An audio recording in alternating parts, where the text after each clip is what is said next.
Hi, everybody. We are live in New York City, in a little corner of New York City, also known as my home and a broadcast studio because of this pandemic. But tonight, we are here to support our local restaurants. We love our restaurants, don't we, right here in New York City? And they are hurting.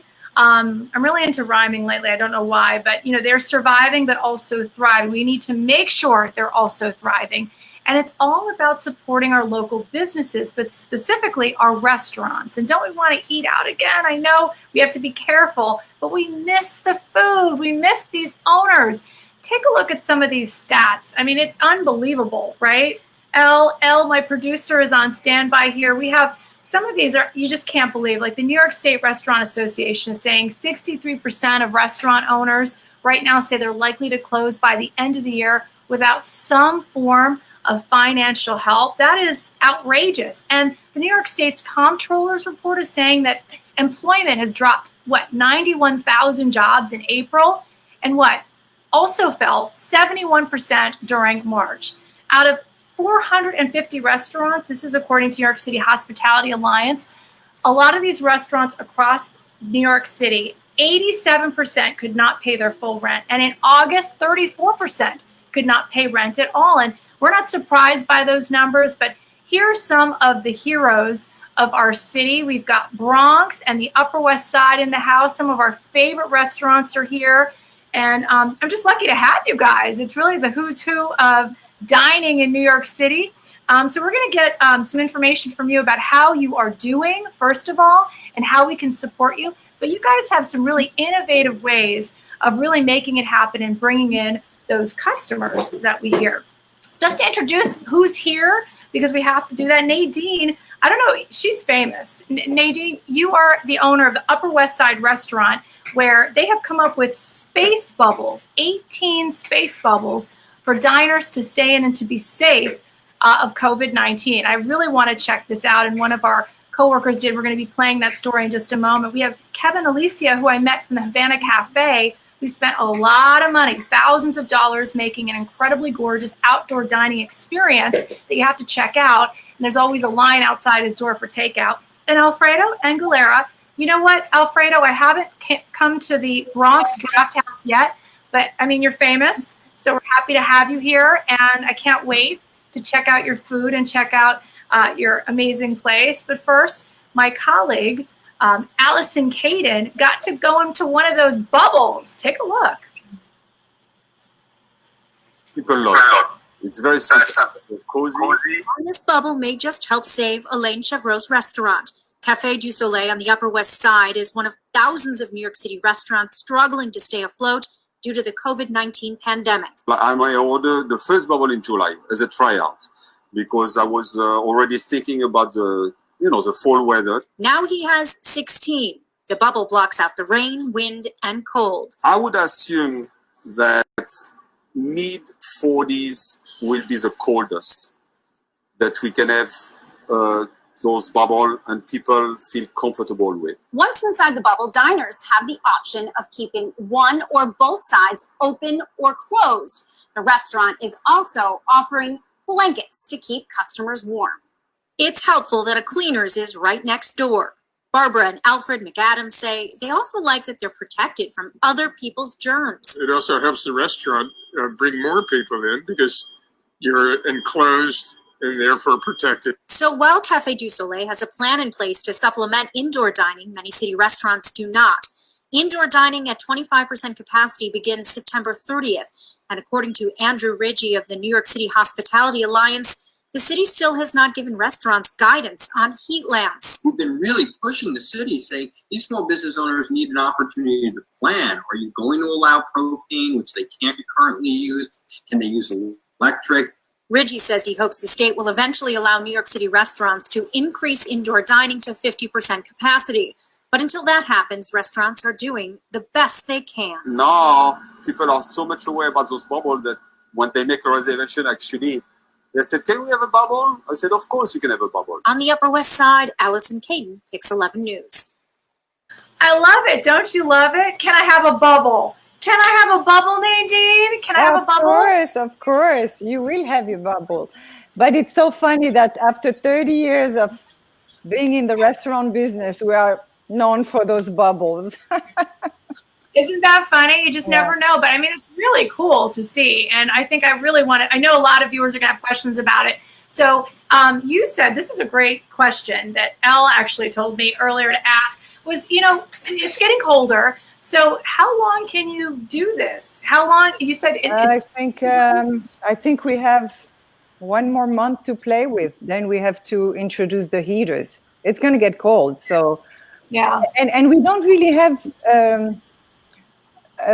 specific rules. We don't know if we can use propane. We really don't. We're kind of trying to figure it out.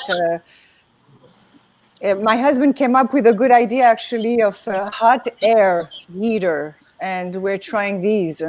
But it's going to get cold, and we have to be quick. I mean, it's already difficult for the restaurant business to get into the winter month without COVID, because we really suffer January, February, March. But now we're going to get hit for sure. How did you, Nadine, was it your idea? Did you come up with this bubble idea? No, my husband did. He looked online and he said, well, what can I do to protect the customers? And he lucked out. And also, we're lucky because we're on Broadway.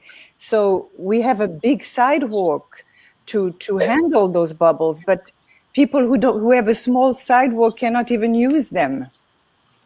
Yeah, and a lot of restaurants are hurting, but we're so grateful that you're thriving. And I think all the publicity is helping too. Hopefully this show, people will see it and they'll say, we want to go. We want it. What is it? You just ask for a bubble. You say, can I have a bubble? You have how many? Is there 16 or 18 of them out there? 16. Wow. And so basically you can just invite a friend, your whole family can fit in there. Do you allow dogs and cats too? Yes, of course. I thought. So you bring your furries in. But I mean, it's been a really serious issue for so many where, you know, they're so mad at the city, state, and the feds for, you know, forcing the closures and then, you know, delay, not having a lot of, you know, these questions answered, right? It's really unclear as to what the future will bring. Now is the time for them to help us out. Going into the winter month, we really need help from the government. Otherwise, I mean, I went to Jetro the other day. Jetro is a place where I buy wholesale stuff for the restaurant. And it was empty. It's a wholesale restaurant depot. And I was asking the manager, where is everybody? And he said, don't you know a lot of restaurants closed? That's why we are so empty. And it's scary and it's very sad. We need the help now. You need financial help. We did a show, I think, recently, Al, with businesses, and they were saying the same thing, that there needs to be money, right? And I know Kevin and Alfredo, both of you, my favorite restaurants in the Bronx and the owners of some fabulous restaurants, the Havana Cafe, the Bronx Draft House. I can't say it enough, right, guys? But you guys are shaking your head. Yeah, you're really hurting. And Kevin, when I was out there at the Havana Cafe in the Bronx with delicious, delicious food, which I'm not even exaggerating. If we can pull the video, I don't think we have it, but there was people lined out the door. This was during the pandemic. That's how much people love you, Kevin. Yeah, it was, you know, obviously there was a huge adjustment that everyone had to make. We have thankfully have a lot of regular customers. We're a local Bronx place that we've had customers that have been coming for years and years. So they still wanted, you know, a piece of the restaurant without even being able to sit there. You know, with the addition of the outdoor dining, it was really like they were coming home to their place that they love to go to. Look at that. Okay, so Al, you're so good. Al and Amanda are pulling up. Look at all that. So what's the specialty? Like if we're at home right now and we're hungry and I want to call you and order, what do you suggest? Well, I think we have traditional, you know, we do our Cuban classics, which are, you know, they're all done really well. We use classic recipes. But we also do amazing specials, and that's kind of what you're scrolling up there on I think that's our Instagram page, where we have so many regulars that we always want to have something fresh and something different. And we have such talented line cooks and our chefs, you know, they like to show off a little bit. So we allow them every night to do different specials. And people really enjoy them. They always go to our Facebook or our Instagram to see, you know, what we're doing tonight, what's different. So I would say if you've already had our Cuban classic, our churrasco, our ropa vieja, that kind of stuff, Oh my Local gosh. specials, they're always really, really, really great. I'm going to have to, I'm drooling over here. It's so yummy, yummy, yummy. And so basically, you have seen, I know you invested a lot of money in that outdoor dining because it's beautiful out there. I was sitting on your bench. I'm like, I love it out here. Is that what the reality is that you have to invest so much to make anything back, or how are you doing? Yeah, I think the restaurant industry as a whole is all about adapting. Throughout the year, you have to adapt for the seasons. You have to adapt for the economy. So this is just a very extreme version of that. And we just had to ask the question of, how can we give the best version of ourselves under these circumstances? So it did require some investment, but I'm a big believer in curb appeal and making people feel like they're away when they're in your restaurant, even if it's just down the block. So we invested quite a bit of money, and we're fortunate enough to have a corner. So we were able to use both sides, and we created like what you would consider cabanas, where you feel like you have your own little private space, right next to another table, but separated with these partitions we built out of lumber, and we stained them, and we have a lot of planters. So it's really nice, but those days are coming to a quick end with the winter fast approaching. So we're all kind of eager to see what the next few weeks brings. Yeah, and it's absolutely beautiful, and your food is amazing. And Alfredo at the Bronx Draft House, tell me, how are you doing? Right now, we're keeping our head above water, and that's the most anyone can ask for at this point. I tell other individuals in the restaurant industry that if you come out of this at a net zero, you've actually ahead of the game, because so many other restaurateurs throughout the city have actually closed their doors for good, and so many anticipate closing in the coming months. So right now we're treading water. It could be better, it could be worse, but what we're doing is we're in a unique situation. We own 3 separate restaurants and bars in the Bronx Draft House, Bricks and Hops, and Bistro. But the Bronx Draft House is more unique because as a restaurant, it's around the corner from Yankee Stadium.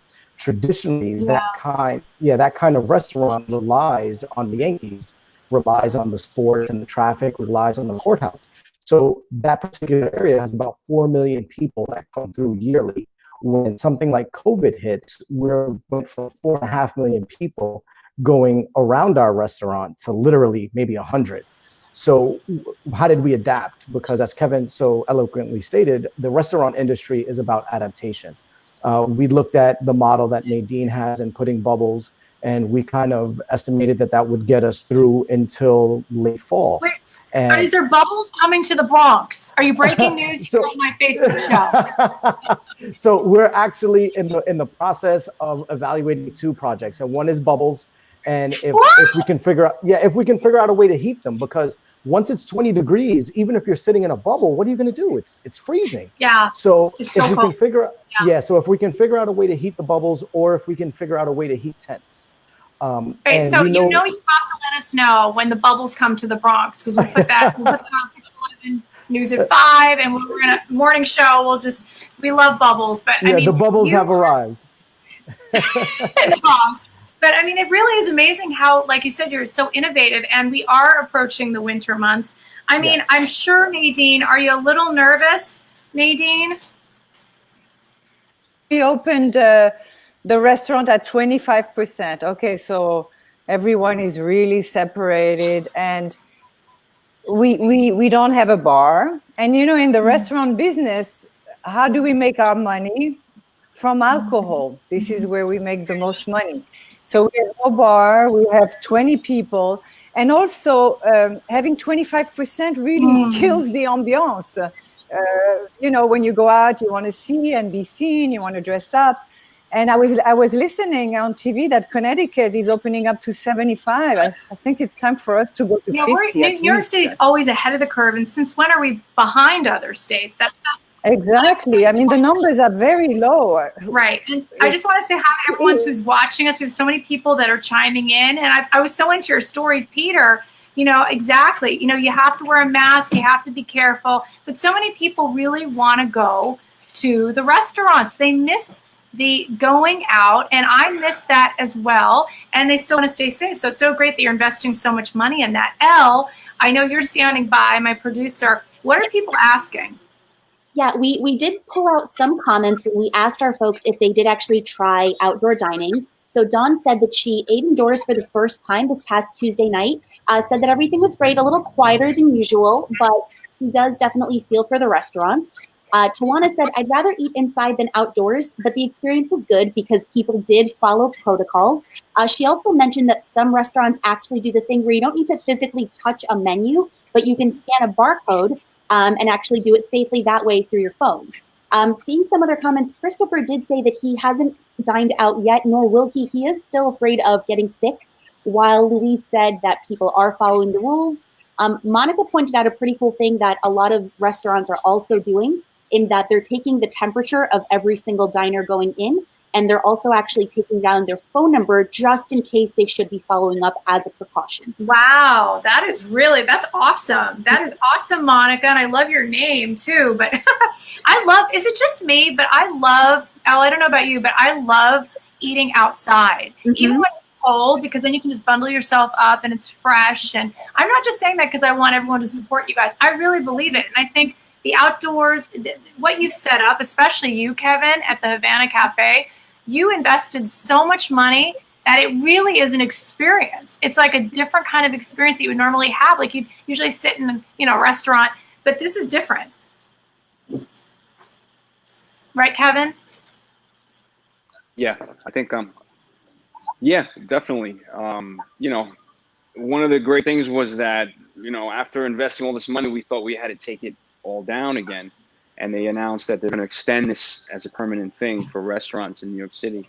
I mean, if there's anything positive that could come out of this, this is definitely one of them. I think the landscape of restaurants in the whole city is going to be changed going forward in a very good way. God willing, we get through this pandemic. Yes, and you know what I was just saying, Elle, Kathy brought up what you were saying about COVID and the red and orange zones. And are you concerned about that? Because we're learning, I mean, it's very confusing, I have to say, what's red, what's orange, the color-coded systems. I mean, is that changing how you approach your business model day to day? Alfredo? It does change the business model. We, by law now, we have to take the temperature of every patron who does come in, even at 25% occupancy. We have to get their contact information. And it's just not good policy for the individuals coming in to dine, but for our staff and for ourselves. We have families. No one wants to contract this deadly virus. So this is a constant adaptation. This is a constant change in a business model. This is kind of working on the fly, and we've done the best that we can. We've tried to bring the element of what was inside the restaurant out. So we've had graffiti artists come and, spray paint our murals along front of the banquettes so that this way people see art while they're dining. We're really trying to stretch the limits of what it is that we can do. That is I'm going to have to do a story on that, right, Elle? Any more questions from the audience? Actually, I think we can end on this question. It's for Nadine. I kind of love this question, but Jerry wants to know regarding the bubbles, how does one clean the bubbles? I think he wants to come by with his family, but he did have a question about bubble cleaning. So Nadine, that one's for you from Jerry on Facebook. All right. Well, we bought a gun that sprays disinfectant throughout the bubble. And then the bubble have two flaps that open on each side. So the wind just goes right in. And then, of course, we disinfect the tables, and the menus are laminated. We disinfect those. After each customer, it's all taken care of. A lot of people are going to want to go. And Peter, I hear you. He says he's staying home. He doesn't want to risk it. We hear you too. But we want to support these local businesses, and takeout's always an option. You know what I'm saying? So again, we have to say, Nadine, thank you for joining us. We're going to have all their information. Thanks to Elle, we're going to have their information, how you can eat at these wonderful restaurants. Some of my favorites, Havana Cafe and the Bronx Draft House. We really appreciate you being on our show tonight. And just to end with a little bit of hope, I want to do like 30 seconds. Each restaurant owner, Nadine, you start. Ladies first. Well, I know it's going to pass, and I hope sooner than later. And if anything, it's going to make us stronger. And at the end of the day, okay, money comes and goes, but health is the most important. And this is what we have to keep in mind. But we'll get through this. We will. God, I love you, Nadine. We do love money, though, right, Kevin? We need the finances coming in. We need some help, right? We do. I mean, I think one thing that's important is to in any way support the proposed Restaurant Act that is kind of floating there now. Hasn't been approved, and I think that's the one thing. Like I mentioned, we have a corner. We were very, very fortunate that we had the extra sidewalk space. A lot of restaurants don't, and they, you know, more so than us. There's more of those types of restaurants than there are, you know, that are us. Like we were really lucky. So I think, you know, we're gonna need all the help we can get in the next 4 months, and you know, hopefully, you know, people hear this and kind of push the wheels of how that has to come to fruition. Yeah, call Havana Cafe for lunch. Order in. Alfredo from the Bronx Draft House, a little bit of hope. Three things. One is to reiterate what Nadine said, and that's the first and foremost is everyone's health and safety. And that includes our staff, that includes our patrons, that includes the community at large. Second is what Kevin alluded to, and that was if your viewers support the act for restaurants, and call your local assemblyman, call your local senator, call your local congressman, and let them know that you do support this legislation. Because at the end of the day, the restaurants are on the front lines and our margins are very, very tight. When it was essential workers only, we were talking about hospitals, we were talking about fire and police, and we were talking about food. I understand that not everybody looks at us in that sense, but I would implore your viewers to support any legislation that is before congressional bodies to get funds to restaurants. And lastly is, I understand some of your viewers may not want to come by and still are apprehensive about dining indoors, and that's fine, and we understand that. There's takeout, there's delivery, there's Grubhub, there's pickup at the door. We use QR codes for our menus so that this way no one touches a menu. You scan it with your phone. You don't have to touch, look, or speak to anybody. Everyone is 6 feet distance. We'll leave it there for you. So we take the same precautions because we have families at home and we are just as, you know, scared as this virus as everyone else. Wow, you know what? And I have to say, Elle, we always break news on this Facebook show. Bubbles are coming to the Bronx, not just the Upper West Side. We want to thank all of our restaurant owners, and we support you 100%. And again, if you're a little afraid, takeout is always an option. But make sure you support our local businesses and our small businesses. We love you so very much. What is New York City without our restaurants? We love you. An all-star panel from the Bronx to the Upper West Side. Thanks for watching. We're making it happen every night at 5 p.m. on Pix 11. Thanks for watching.